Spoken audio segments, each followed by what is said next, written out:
por mim, em conjunto com o professor Jean. Agradeço muito, né, que vocês aceitaram o convite para a banca. Então, a banca examinadora é composta pelo professor Adriano, o professor Ricardo e o professor Dalton. Então, primeiro, a Natália vai começar a apresentação. Ela tem 40 minutos, se eu pedir, como eu sempre faço, para fazer em 30. Tá? Depois, os membros da banca têm em conjunto 1 hora para as perguntas, então seria igualmente dividido mais ou menos uns 20 minutos para cada um. Tá? Todo mundo já está acostumado comigo, né? Para a gente limitar. Ele fala demais. Não, ele conseguiu nas outras, colocando o reloginho, ele consegue.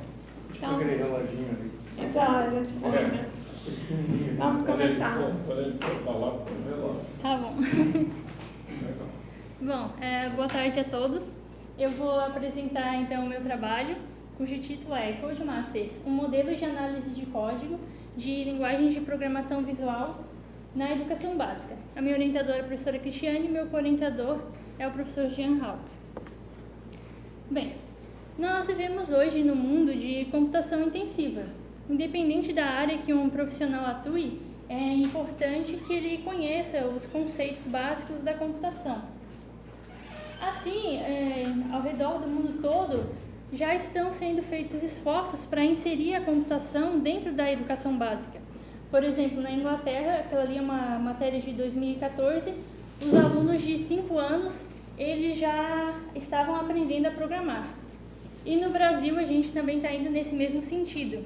No ano passado, o CNE, que é o Conselho Nacional de Educação, eles estavam debatendo incluir a computação na BNCC, que é a Base Comum Curricular. E na versão homologada pelo MEC, dia 14 de dezembro de 2018, estava lá o pensamento computacional dentro da área de matemática.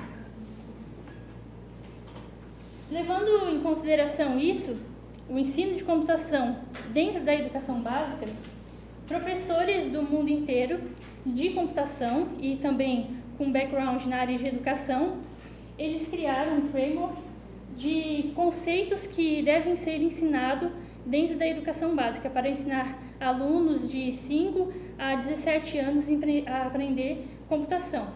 Esse framework ele é dividido em 7 práticas e 5 conceitos, mas as práticas assim, principais a gente poderia dizer que é a prática que envolve o pensamento computacional, que seriam aquelas 4 práticas ali na figura, e essas práticas elas podem ser abordadas por meio de conceitos de programação.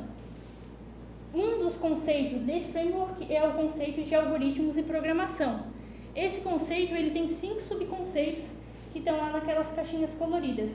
Cada subconceito desse ele está relacionado a uma dessas práticas do pensamento computacional. Então, é possível ensinar o pensamento computacional a partir de conceitos de programação que estão relacionados às práticas do pensamento computacional. Mas como então você aborda esses conceitos de programação? A gente está falando num contexto da educação básica, não do ensino superior. Não dá para pegar uma linguagem, por exemplo, C++, e colocar para uma criança de 5 anos aprender programação. Então, foram criadas as linguagens de programação visual baseada em blocos, que são linguagens, diria, mais amigáveis para iniciantes em programação, crianças. Elas têm mais ou menos essa cara. Cada comando, ele é coloridinho, tem algumas formas, e o aluno, ele não programa textualmente, ele programa juntando os blocos como se fosse tipo um Lego, ele vai montando o programa.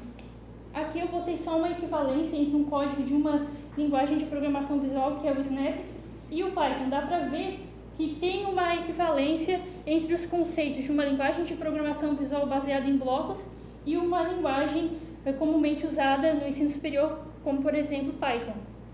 Lá tem uma outra figura de uma outra linguagem de programação visual, que é o App Inventor, que é uma linguagem usada para criar aplicativos para Android. Ou seja, crianças de 5, 6 anos podem usar essa linguagem de forma fácil, é uma linguagem intuitiva para criar aplicativos para Android. Então, como é que acontece a avaliação do pensamento computacional via o código-fonte de um aplicativo?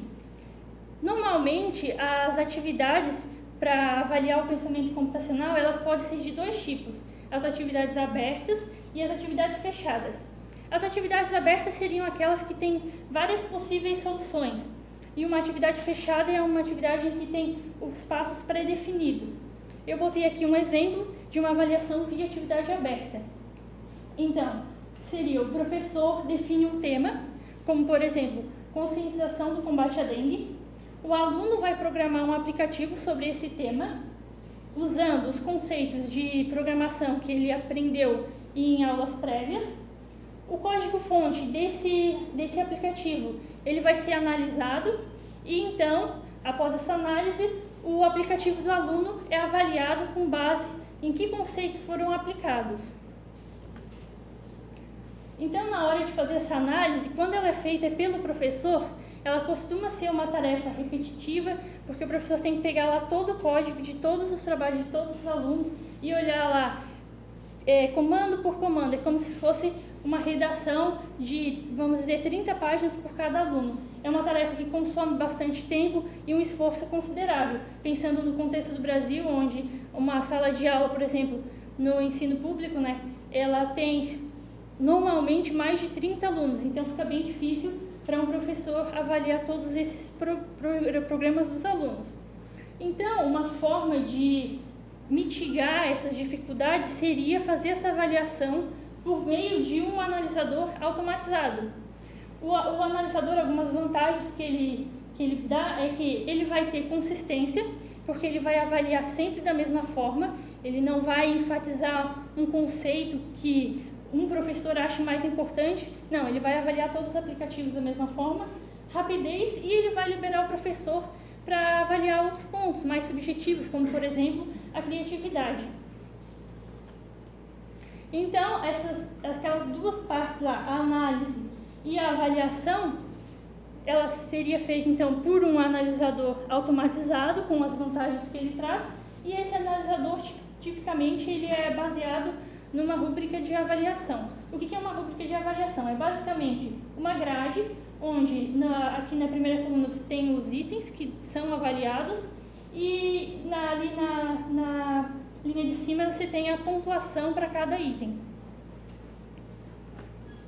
Então, a pergunta de pesquisa desse trabalho é: como fornecer uma avaliação automatizada de qualidade de trabalhos práticos de programação com VPL, que é a linguagem de programação visual, baseado em blocos, dentro do contexto educacional da educação básica, de forma confiável e válida. Então, o objetivo geral ficou como desenvolver e avaliar um modelo conceitual de análise estática de código de linguagem de programação visual baseado em blocos dentro do contexto educacional da educação básica. Para atingir esse objetivo geral, foram definidos 5 objetivos específicos. Então, primeiramente, é feita uma análise do estado da arte para identificar quais abordagens existem hoje para avaliar o pensamento computacional na educação básica. Depois disso, encontrada uma ferramenta na análise do estado da arte, que é o Codemaster, essa ferramenta é avaliada em termos de confiabilidade, validade e qualidade. Depois, a gente desenvolve um modelo conceitual de avaliação genérico independente de uma linguagem de programação visual baseada em blocos, usando os resultados do estado da arte e os resultados da avaliação do Codemaster.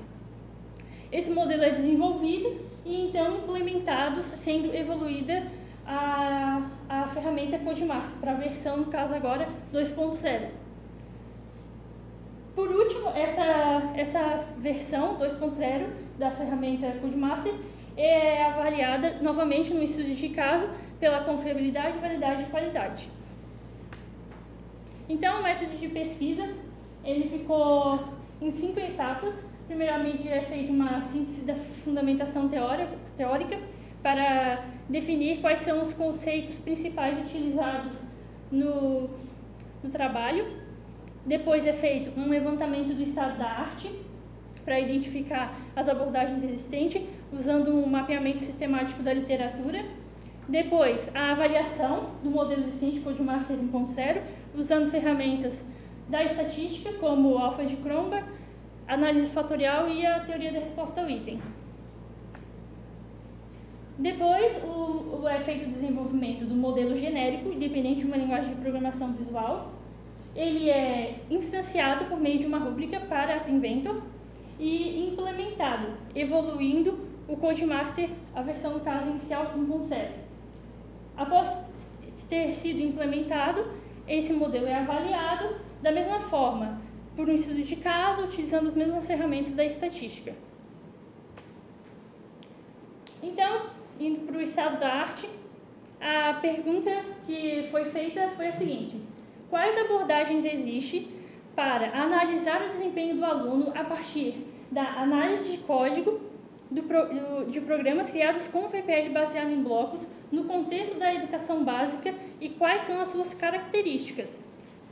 Foram definidas uma série de perguntas de análise com relação ao programa, avaliação e automatização da avaliação. A busca foi feita utilizando a ferramenta Scopus. A gente procurou artigos a partir de 1997 até 2018. 1997 porque 1996 foi o ano que foi criado a primeira linguagem visual baseada em blocos. A execução da busca em agosto de 2018, analisamos mais de 2.000 resultados e identificamos 23 artigos relevantes que eles escrevem 13 abordagens diferentes. Então aqui tem um panorama das abordagens encontradas. As coisas que são interessantes destacar aqui: a maioria é para a linguagem Scratch. O tipo de atividade ele varia entre atividade aberta e atividade fechada.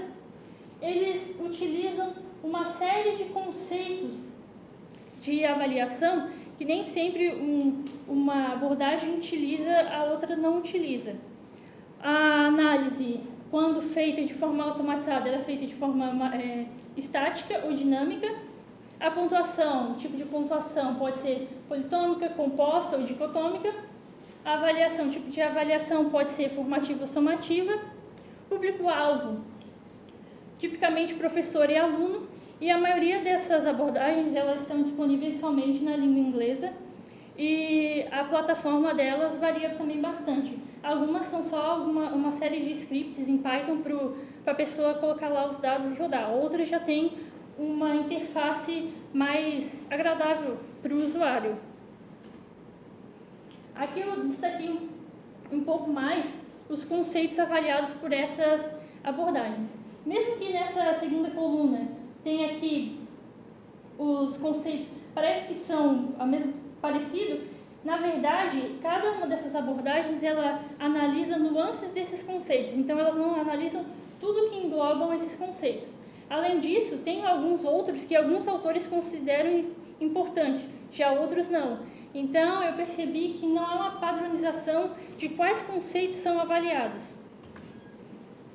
Então, agora, olhando para o Codemaster, a versão 1.0, é um modelo para avaliar o pensamento computacional e é dividido em dois fatores: os conceitos e práticas de pensamento computacional e pensamento computacional móvel. É um modelo voltado para atividades abertas e aqui tem uma imagem de como o aluno acessa para avaliar o seu aplicativo e lá outra imagem de como ele apresenta essa avaliação. Então, o Codemaster versão 1.0 ele foi avaliado em larga escala. Nós pegamos, com a ajuda do professor Jean Hauck, os dados, mais de 88.000 aplicativos reais da galeria App Inventor.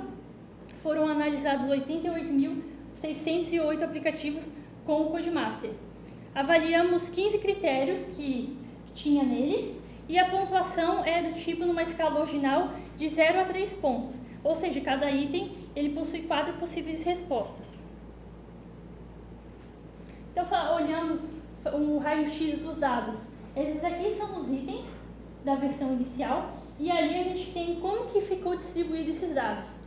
As pontuações, 0 pontos seria quando o aluno não utiliza e 3 pontos seria quando ele utiliza de forma, um conceito desse de forma mais complexa.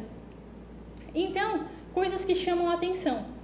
Alguns itens, eles têm pouquíssimos dados com programas que foram pontuados acima de 1.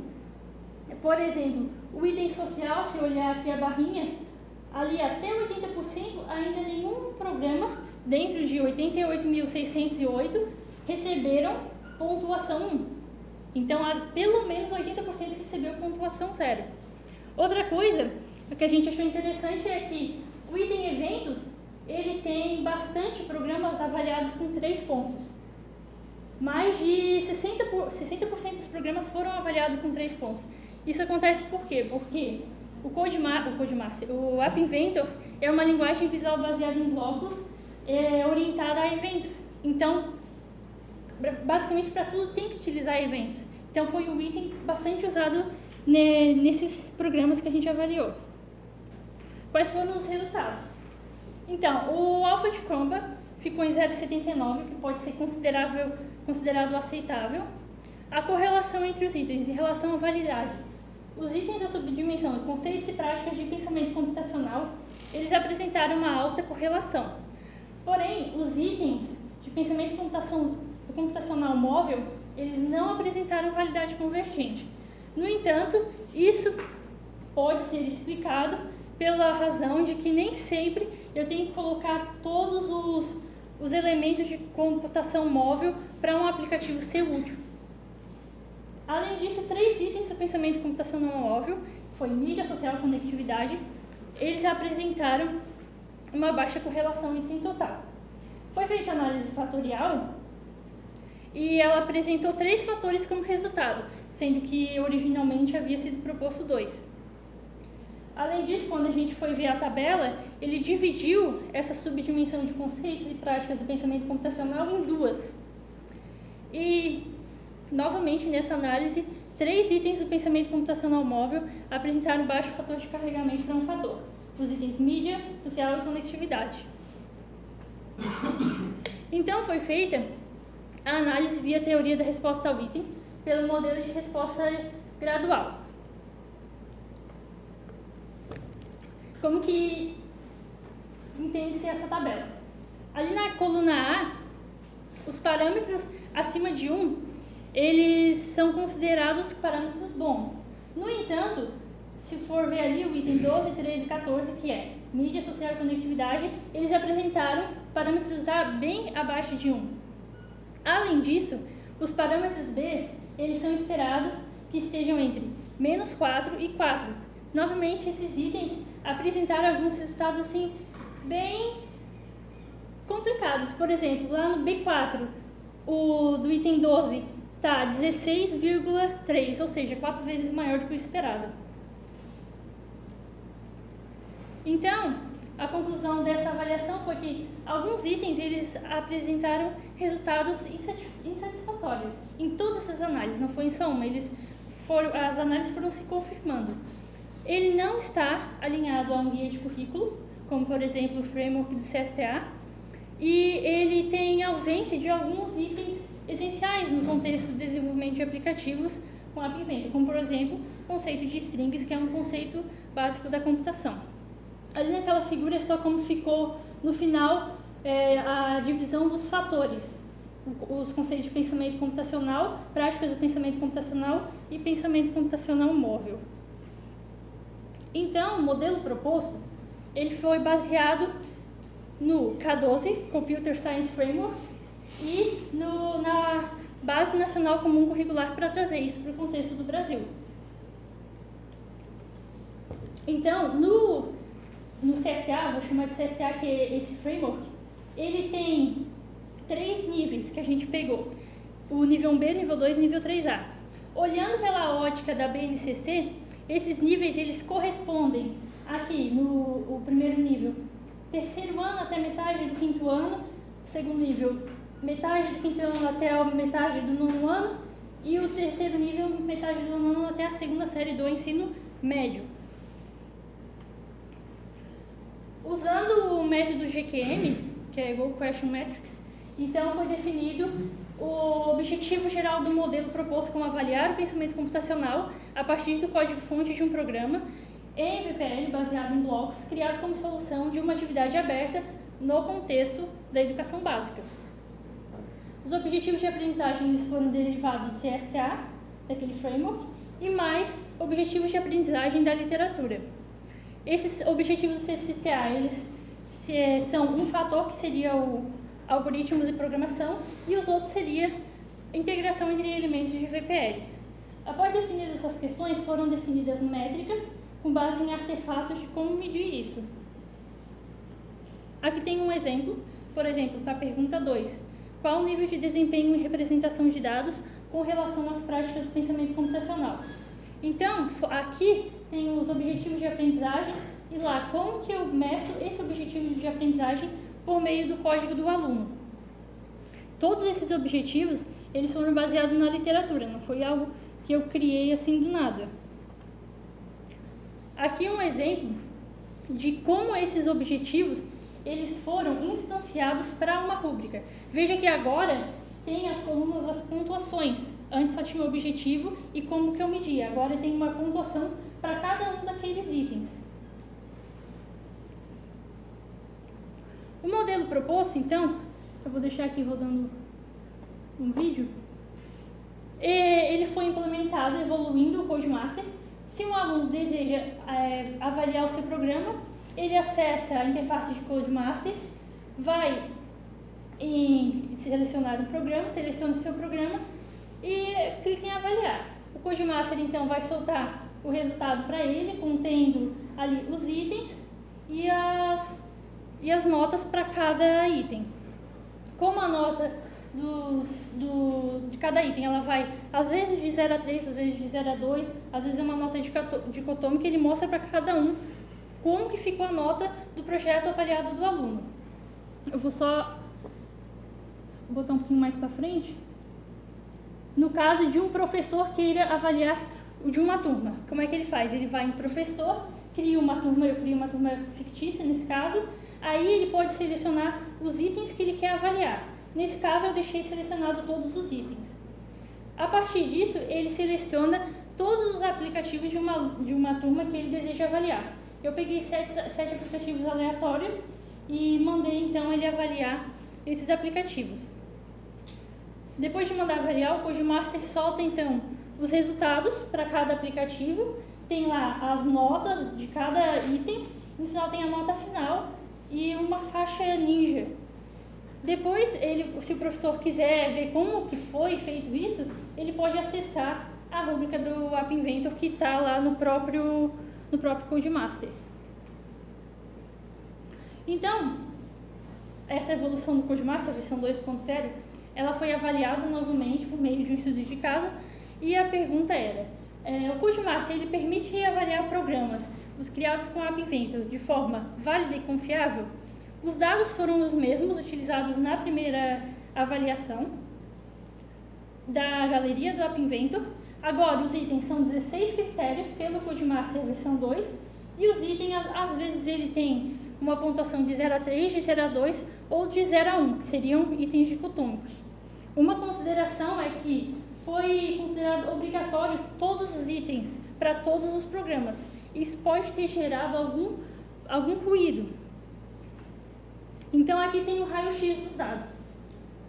Aqui são os novos itens do CodeMaster, a versão 2. E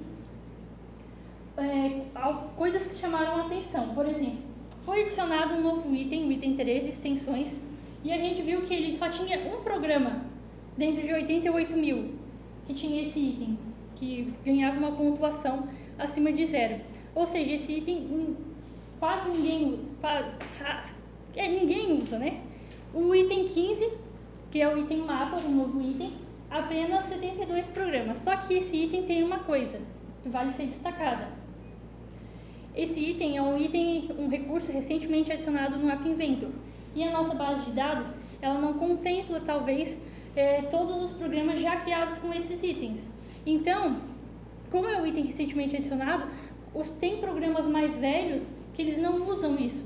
Então, eles acabaram recebendo ali uma pontuação 0, mas que talvez, se fossem programas mais atualizados, poderiam ter recebido outra pontuação. E os demais itens novos que foram adicionados, como variáveis, strings e sincronização, apresentaram uma pontuação esperada.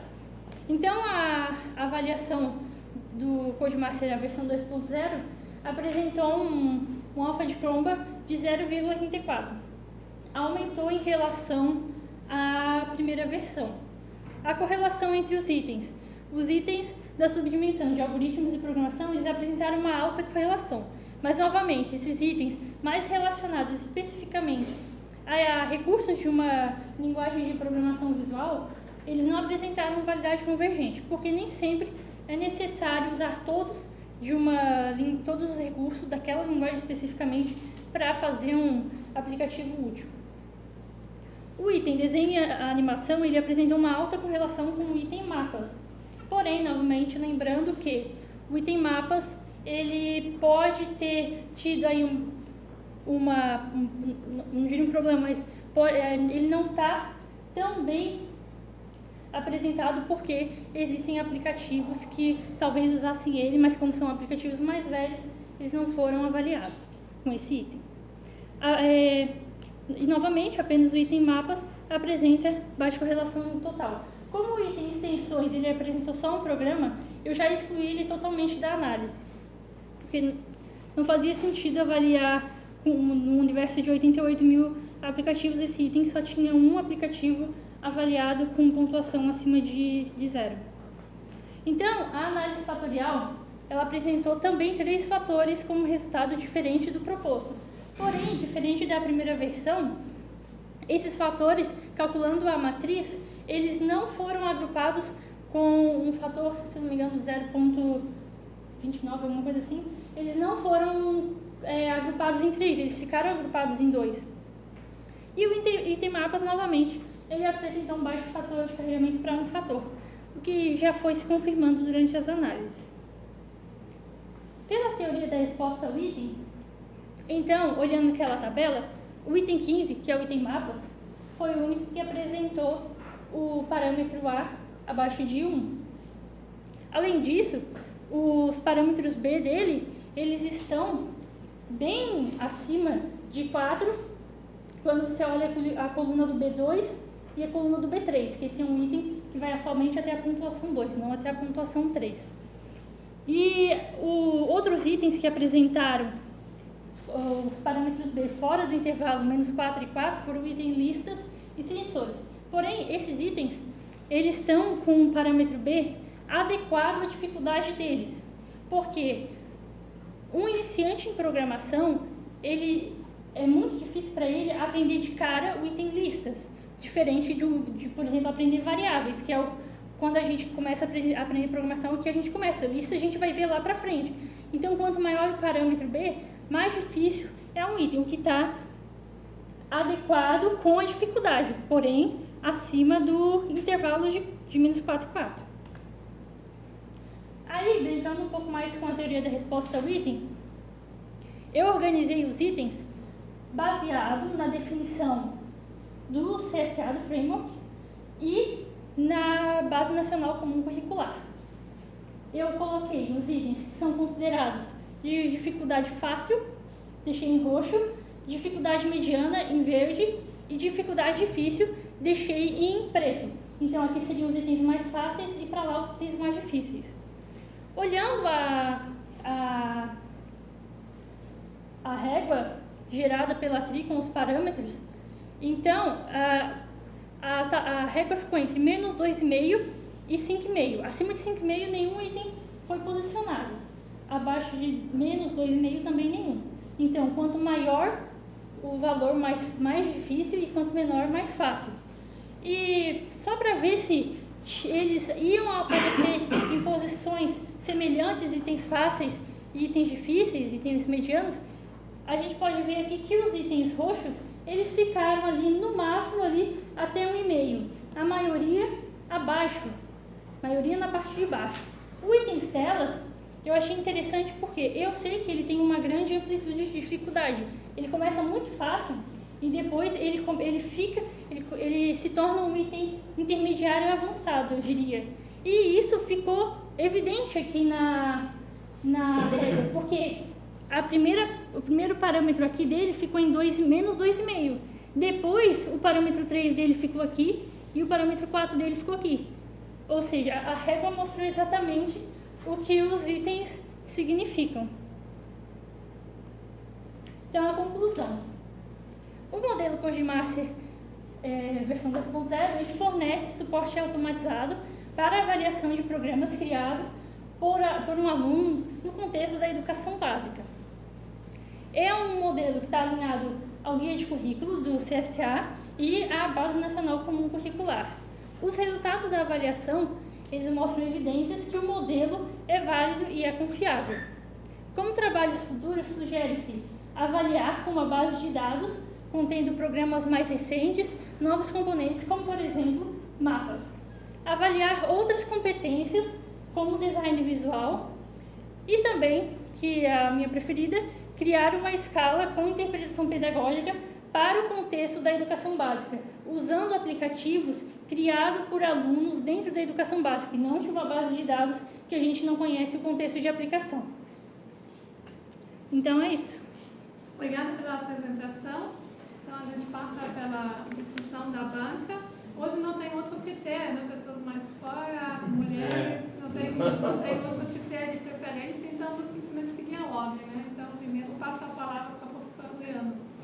Bem, bom, vou fazer algumas considerações aqui, mas acho que antes de fazer as considerações, comentar um pouco sobre... Natália, você não está, né? Quer ir no banheiro? Não, tranquila. A Natália, tive o prazer de a conhecer antes, nos trabalhos, já está fazendo com a Cris, já... A gente está te incomodando muito, né? Já viu o potencial, hora de eu descontar agora, né? Já viu o potencial dela, ela fez a disciplina de teoria da resposta ao item comigo e com o Dalton, né? E a gente viu que ela se destacou, uma pessoa de bom potencial, realmente. Eu acho que dá para ver que pelo menos agregou algo, né, para ela, a disciplina, né, ajudou na dissertação, e isso já é um ponto positivo ter feito a dissertação. Eu nem vou abrir o computador, depois eu vou mandar para ti os comentários que estão lá no arquivo PDF. Eu vou fazer aqui, conforme a folha que eu imprimi aqui, eu vou fazer alguns comentários mais gerais, tá?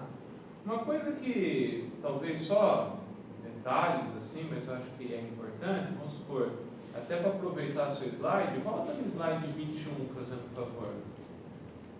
Não sei se é coisa minha, que nem quando você pega nível 2 e nível 3, tá vendo que você tem uma caixinha falando assim, ó, ensino fundamental, anos finais, tá vendo? Tem nos dois.